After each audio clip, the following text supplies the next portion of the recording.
Hello student. I hope आप लोग अच्छे होंगे।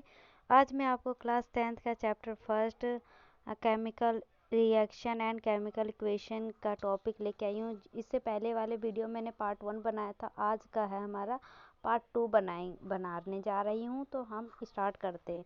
तो हमारा इसमें क्या है कि हमारा टॉपिक होगा आज की वीडियो में केमिकल इक्वेशन। केमिकल इक्वेशन क्या होता है, तो चलो हम स्टार्ट करते हैं। केमिकल इक्वेशन क्या होता है? Chemical equation: when magnesium ribbon is burnt in oxygen it gets converted to magnesium oxide। जब मैग्नीशियम रिबन को एयर में बर्न किया जाता है तो वो किस में कन्वर्ट हो जाता है? मैग्नीशियम ऑक्साइड में।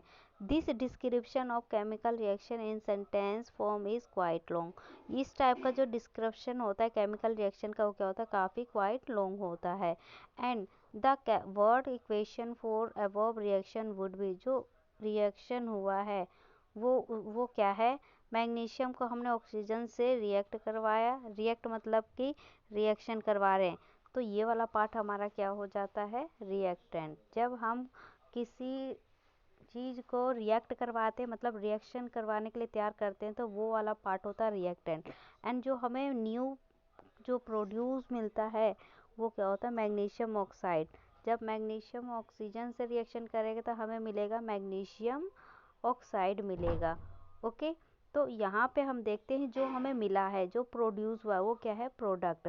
तो जो लेफ्ट हैंड साइड है ये आपका क्या है? Left hand side. और ये क्या होता है? Right hand side.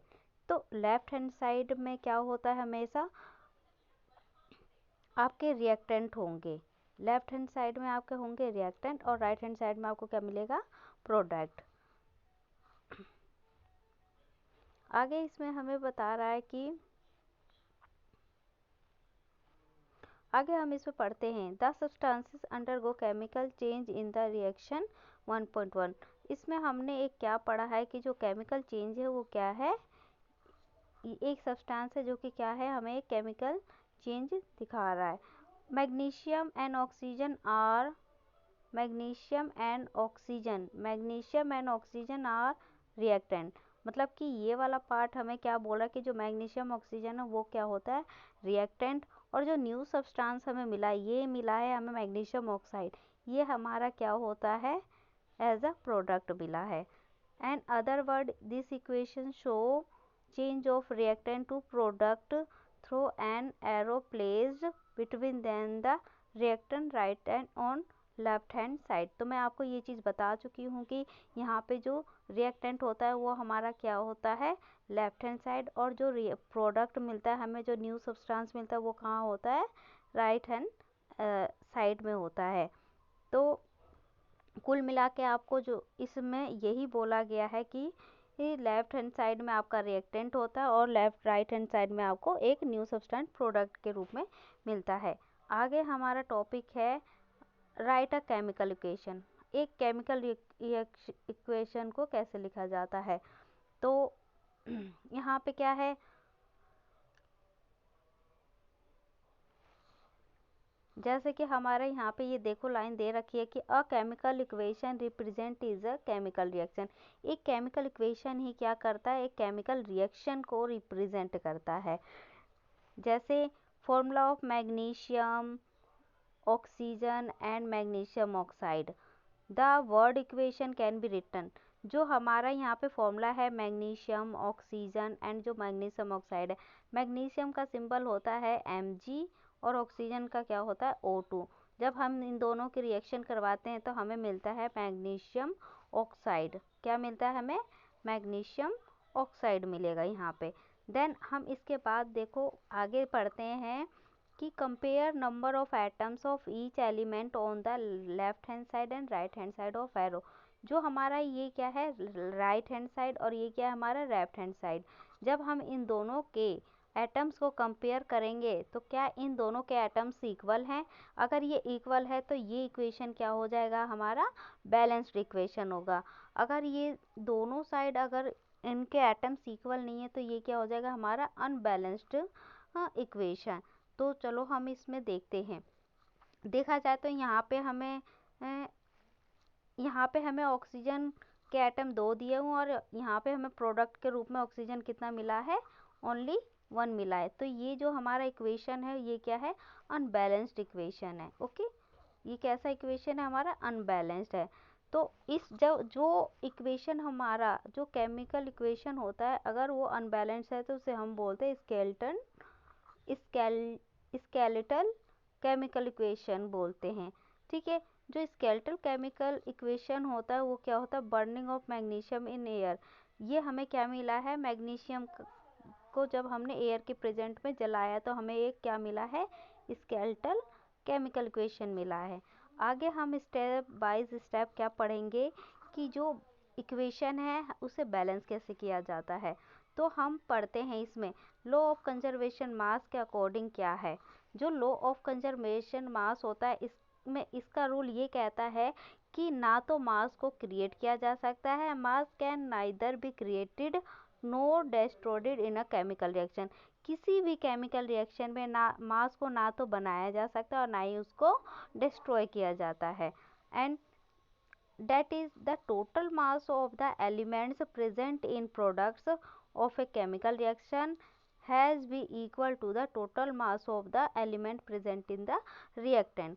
कहने का मतलब क्या है इस लाइन का कि जो हमारा रिएक्टेंट का टोटल मास होता है वो इक्वल होता है टोटल मास ऑफ प्रोडक्ट। ठीक है, लॉ ऑफ कंजर्वेशन मास हमारा क्या कहता है कि रिएक्टेंट का जो टोटल मास है वो ऑलवेज इक्वल होगा मास ऑफ प्रोडक्ट के। तो इससे हमारा क्या है, समझ आता है कि ये तो हमारा हो गया law of conservation mass. And आगे है the number of atom of each element remains the same. अगर एलिमेंट के जो एटम होते हैं वो सेम है एंड आफ्टर केमिकल रिएक्शन के बाद अगर एलिमेंट के एटम सेम है तो we need to a skeletal equation. तो हमें क्या मिलता है कि एक स्केलेटल इक्वेशन मिलता है। And balancing chemical equation step by step. तो आगे हम क्या पढ़ते हैं कि जो केमिकल इक्वेशन है उसे हम स्टेप बाय स्टेप देखते हैं कि हम इसको बैलेंस कैसे कर सकते हैं।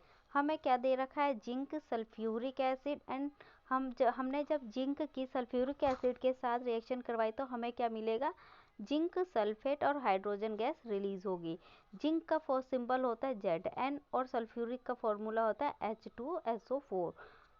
तो हमें क्या मिला, जिंक सल्फेट, मतलब जिंक का सिंबल क्या होता है Zn और SO4 और हमें हाइड्रोजन गैस मिला मतलब H2 रिलीज हुआ है। तो अब हम क्या करेंगे, हमें रिएक्टेंट गिवन है और ये वाला जो हमें प्रोडक्ट गिवन है, हम इन दोनों को क्या करेंगे, कंपेयर करेंगे। ओके, तो इसमें देखते हैं कि हमने यहाँ पे एक बॉक्स बना रखा है। इस बॉक्स में हमने एक कॉलम बनाया एलिमेंट का, एक में बनाया नंबर ऑफ रिएक्टेंट ऑफ और एक में बनाया नंबर ऑफ आइटम प्रोडक्ट के। ठीक है, तो इसमें हम अब कंपेयर करते हैं। देखो एलिमेंट हमारा, सबसे पहले हम देखेंगे कि बैलेंस इक्वेशन के लिए हमें एलिमेंट कौन कौन से दे रखे हैं और किस किस एलिमेंट में भाग लिया है। सबसे पहले इसमें जिंक है, हमने जिंक लिख लिया। हाइड्रोजन, हमने हाइड्रोजन लिखा है। सल्फर, ऑक्सीजन हमने ये 4 एलिमेंट लिख लिए क्योंकि ये 4 एलिमेंट ही क्या है, इस रिएक्शन में भाग ले रहे हैं। तो देखो जब हम रिएक्टेंट की बात कर रहे हैं, रिएक्टेंट मतलब हम इधर की बात कर रहे हैं, ये हमारा रिएक्टेंट वाला पोर्शन होता है। ठीक है, जब हम रिएक्टेंट वाले पोर्शन को देखते हैं तो हमें क्या मिलता है यहाँ पे कि Z कितना है, इसके एटम कितने हैं 1, हाइड्रोजन के कितने हैं 2 और सल्फर के 1 और ऑक्सीजन के कितने हैं 4। तो हमने सेम यहीं से देख के क्या कर लिया, हमने अपने यहाँ पे नंबर ऑफ रिएक्टेंट्स एटम लिख लिए। अब हम लिखेंगे नंबर ऑफ प्रोडक्ट्स एटम। ठीक है, तो अब यहाँ पे जिंक कितना मिला है 1, सल्फर कितना मिला है 1 एंड ऑक्सीजन कितना मिला है 4 और हाइड्रोजन कितना मिला है 2। तो अब देखो इस टेबल में आप लोगों को क्या चीज़ नोटिस करना है, इस टेबल में हमें ये देखना है। देखो जिंक देखेंगे तो यहाँ पे रिएक्टेंट में और प्रोडक्ट में, इन दोनों में जिंक की जो क्वांटिटी है सेम है। आगे हाइड्रोजन, इसकी और इसकी दोनों की क्वांटिटी सेम है, और सल्फर इस रिएक्टेंट में और प्रोडक्ट में दोनों की सेम है। और सेम ऑक्सीजन की देखेंगे तो ऑक्सीजन की भी क्या है, दोनों में सेम है। तो कुल मिला के हमारा जो ये इक्वेशन है, ये इक्वेशन हमें कैसा मिला है, पूरा बैलेंस्ड इक्वेशन मिला है। क्योंकि हमारा लॉ ऑफ कंजर्वेशन मास क्या कहता है कि जो वो मास ऑफ रिएक्टेंट है वो इक्वल होता है मास ऑफ प्रोडक्ट के। तो हमारा यहाँ पे मास ऑफ रिएक्टेंट है वो किसके आ रहा है, मास ऑफ प्रोडक्ट के। तो ये जो हमारा इक्वेशन है ये कैसा इक्वेशन होगा, एक बैलेंस्ड इक्वेशन होगा। ओके, आई होप आप लोगों को ये टॉपिक क्लियर हो गया होगा, और इससे भी कुछ रिलेटेड हम बैलेंस्ड केमिकल इक्वेशन पढ़ेंगे नेक्स्ट वीडियो में। तो आप मेरा नेक्स्ट वीडियो आने का इंतज़ार करें। आई होप आप लोगों को ये वीडियो काफ़ी इंटरेस्टिंग लगा हो, तो आप मेरे चैनल को लाइक एंड सब्सक्राइब करें। Thanks for watching.